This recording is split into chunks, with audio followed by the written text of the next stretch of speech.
엘리야가 모든 백성을 향하여 이르되 내게로 가까이 오라. 백성이 다 그에게 가까이 가매 그가 무너진 여호와의 제단을 수축하되 야곱의 아들들의 지파의 수요를 따라 엘리야가 돌 12개를 취하니 이 야곱은 옛적에 여호와의 말씀이 임하여 이르시기를 내 이름을 이스라엘이라 하리라 하신 자더라. 그가 여호와의 이름을 의지하여 그 돌로 제단을 쌓고 제단을 돌아가며 곡식 종자 두 세알을 둘 만한 도랑을 만들고 또 나무를 버리고 송아지에 각을 떠서 나무 위에 놓고 이르되 턱넷에 물을 채워다가 번제물과 나무 위에 부으라 하고 또 이르되 다시 그리하라 하여 다시 그리하니 또 이르되 세 번째로 그리하라 하여 세 번째로 그리하니 물이 제단으로 두루 흐르고 도랑에도 물이 가득 찼더라. 저녁 소재 드릴 때에 이르러 선지자 엘리야가 나아가서 말하되 아브라함과 이삭과 이스라엘의 하나님 여호와여 주께서 이스라엘 중에서 하나님이신 것과 내가 주의 종인 것과 내가 주의 말씀대로 이 모든 일을 행하는 것을 오늘 알게 하옵소서. 여호와여 내게 응답하옵소서. 내게 응답하옵소서. 이 백성에게 주 여호와는 하나님이신 것과 주는 그들의 마음을 되돌이키심을 알게 하옵소서 하매 이에 여호와의 불이 내려서 번제물과 나무와 돌과 흙을 태우고 또 도랑에 물을 핥은지라. 모든 백성이 보고 엎드려 말하되 여호와 그는 하나님이시로다. 여호와 그는 하나님이시로다 하니 엘리야가 그들에게 이르되 바알의 선지자를 잡되 그들 중 하나도 도망하지 못하게 하라 하매 곧 잡은지라. 엘리야가 그들을 기손 시내로 내려다가 거기서 죽이니라. 엘리야가 아합에게 이르되 올라가서 먹고 마시소서. 큰 비 소리가 있나이다. 아합이 먹고 마시러 올라가니라. 엘리야가 갈멜산 꼭대기로 올라가서 땅에 꿇어 엎드려 그의 얼굴을 무릎 사이에 넣고 그의 사환에게 이르되 올라가 바다 쪽을 바라보라. 그가 올라가 바라보고 말하되 아무것도 없나이다. 이르되 7번까지 다시 가라. 7번째 이르러서는 그가 말하되 바다에서 사람의 손만한 작은 구름이 일어나나이다. 이르되 올라가 아합에게 말하기를 비에 막히지 아니하도록 마차를 갖추고 내려가소서 하라 하니라. 조금 후에 구름과 바람이 일어나서 하늘이 캄캄해지며 큰 비가 내리는지라. 아합이 마차를 타고 이스라엘로 가니 여호와의 능력이 엘리야에게 임하매 그가 허리를 동이고 이스라엘로 들어가는 곳까지 아합 앞에서 달려갔더라. 오늘 열왕기상 18장 마지막 부분 말씀을 함께 읽었습니다. 성지 현장 교육에 잘 다녀왔고 한 건의 안전사고도 없이 또 한 명의 상해도 없이 우리 전국에 있는 우리 공군교회에서 42분이 잘 다녀왔습니다.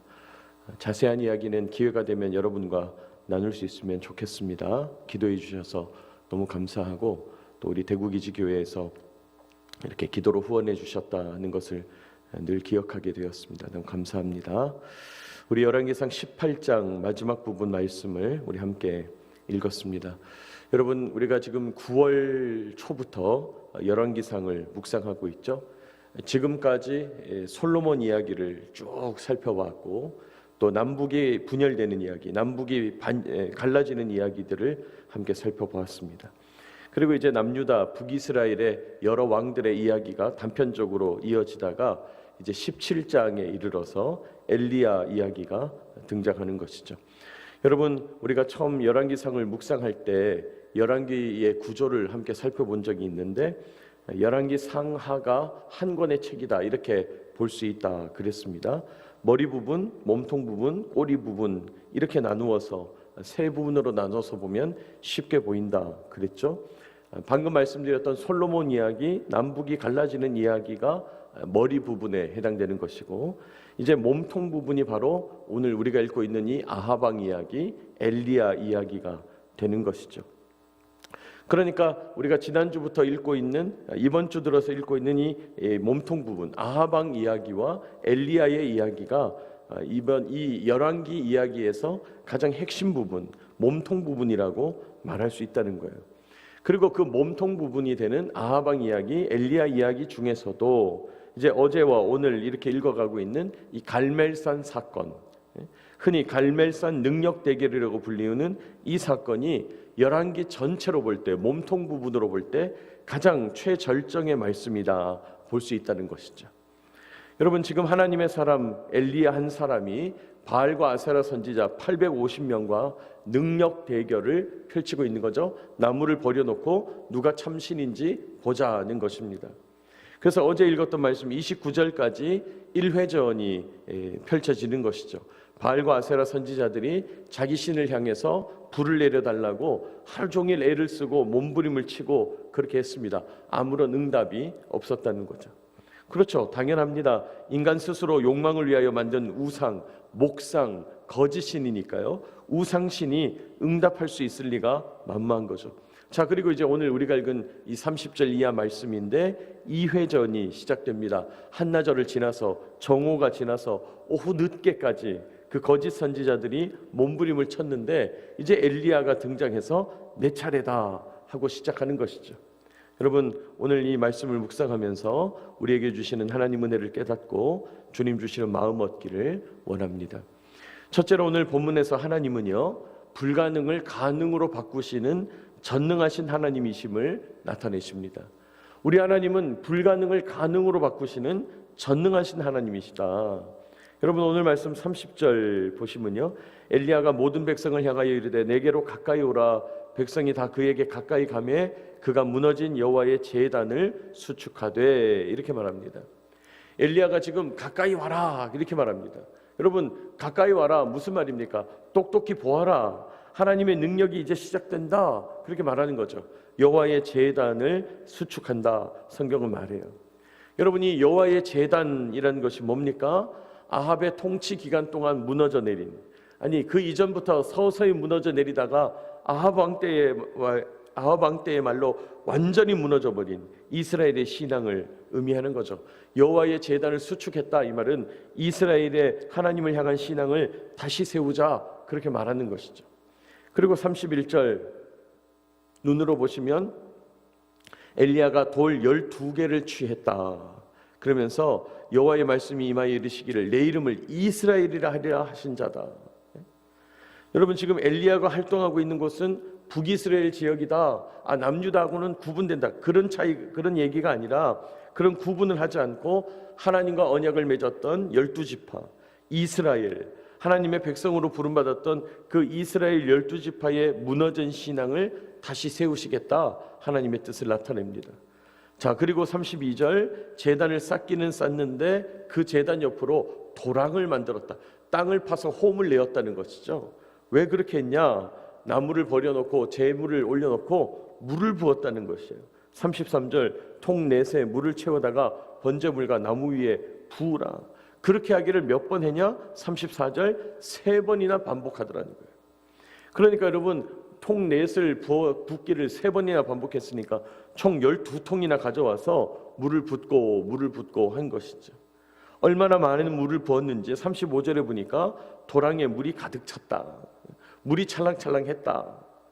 여러분, 이렇게 했으면 나무도 젖고 제단의 돌들도 젖고 그냥도 불이 안 붙을 텐데, 여러분, 제물이라고 하는 것이 피범벅이 되어서 그냥도 불이 붙지 않을 텐데 물을 이렇게나 여러 번 부었다는 것이죠.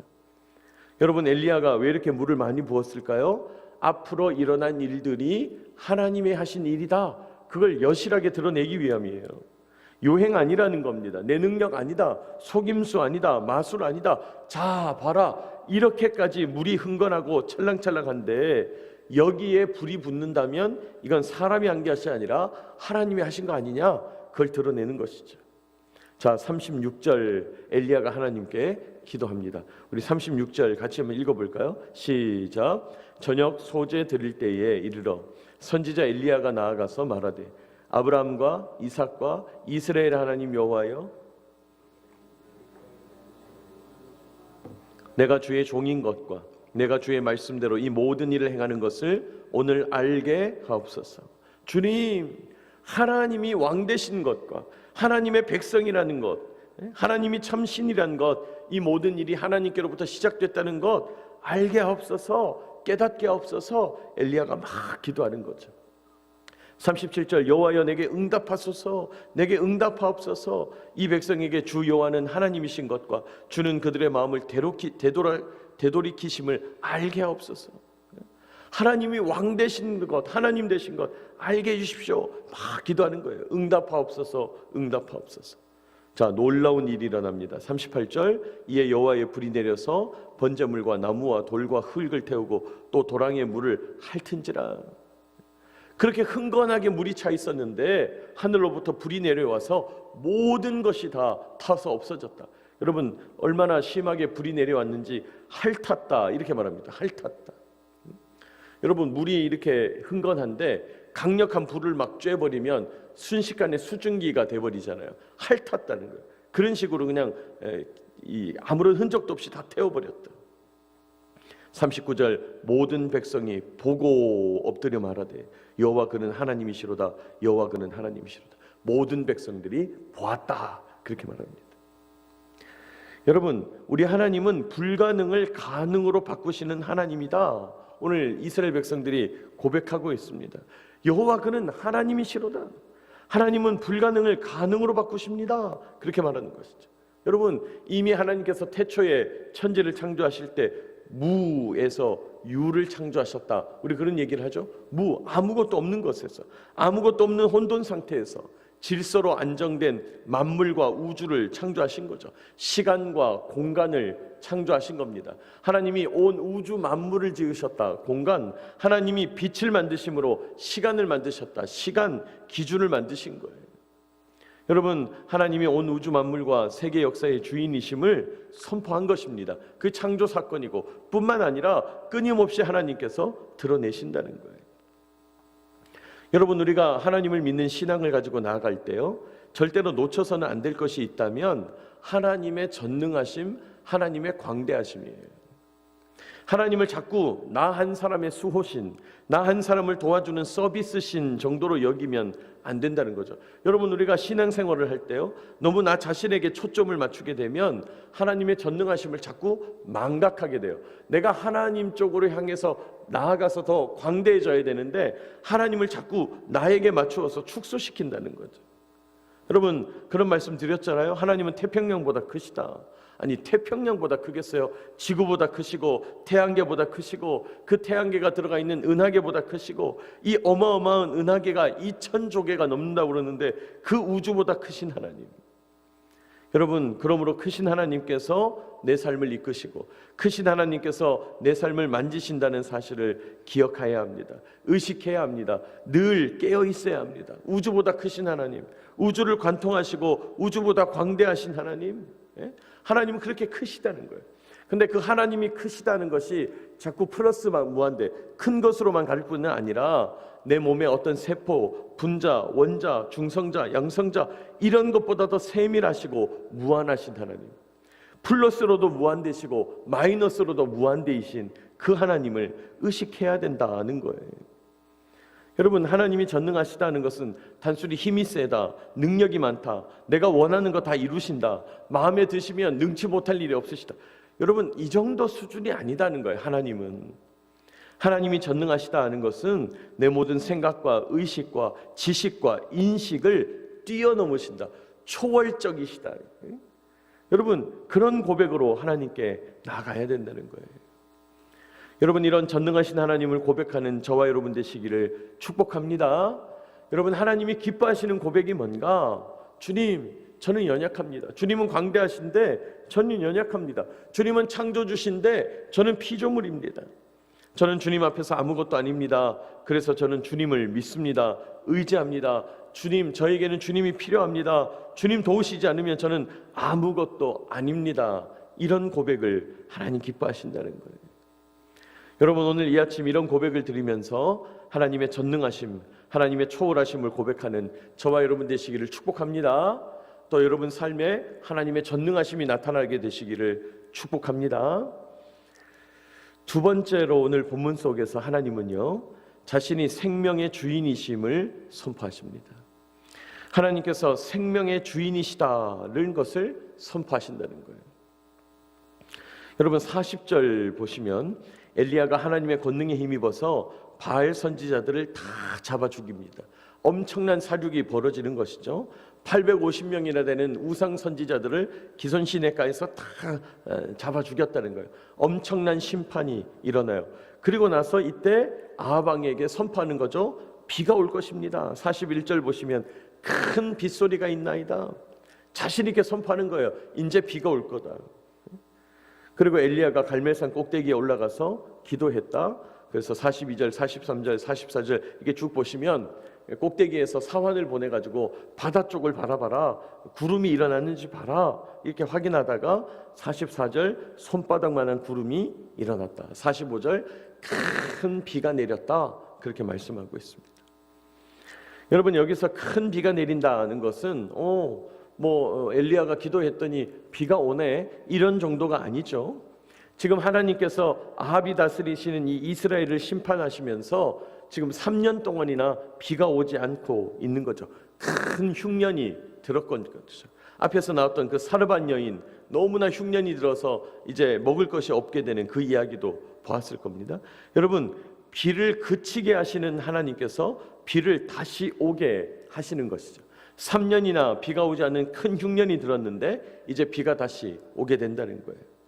여러분, 비가 언제 멈췄어요? 풍요의 신, 다산의 신 바알과 아세라를 섬기며 타락했을 때 비가 멈췄어요. 심판입니다.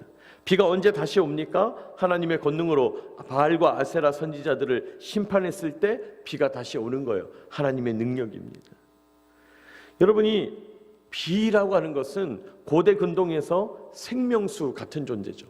비가 오지 않으면 살 수가 없는 거죠. 뭐 요즘이나 댐을 만들고 지하수를 개발하고 뭐 물을 이렇게 보내고 저렇게 보내고 하지만은 당시만 하더라도 하늘만 쳐다보고 있는 거죠. 생존과 농경에 반드시 필요한 생명줄이 비입니다. 그런데 이 비를 내리게 하는 것이 바알과 아세라가 아니라 하나님이시다라는 아주 극명한 선포를 하나님 지금 하고 계신 거예요. 쉽게 말하자면 시청각 교육도 이 정도의 시청각 교육이 없다라는 거죠. 왜요? 풍요의 신이 바알과 아세라잖아요. 여러분, 바로 앞에서 바알과 아세라를 심판한 얘기가 나왔는데 그 뒤에 비 이야기가 나온다는 것은 의미가 있다는 거예요. 여러분이 바알과 아세라는 남성신과 여성신을 의미하는 거예요. 여러분, 남자와 여자가 수컷과 암컷이 수술과 암술이 결합하게 될 때 출산이 일어나잖아요. 생산이 일어나잖아요. 열매가 나타나잖아요.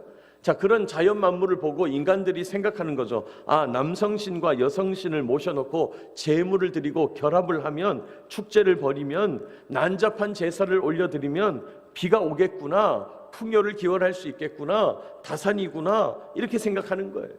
그래서 이스라엘 백성들이 내내 바알과 아세라 신을 믿은 거예요. 농경의 신이니까. 그런데 하나님이 선포하십니다. 아니라는 거예요. 진짜 신은 나라는 거예요. 생명의 주인은 나다. 하나님이 선포하시는 것입니다. 여러분, 그렇습니다. 참된 생명의 주인은 하나님이십니다. 여러분, 생명의 주인이 하나님이심을 고백하는 저와 여러분 되시길 축복합니다. 생명의 주인은 하나님이시다. 뭘 의미합니까? 모든 생명이 하나님께로부터 온다는 거예요. 우리의 생명이라고 하는 것 하나님께로부터 온다. 여러분, 그럼 생명이 뭐냐?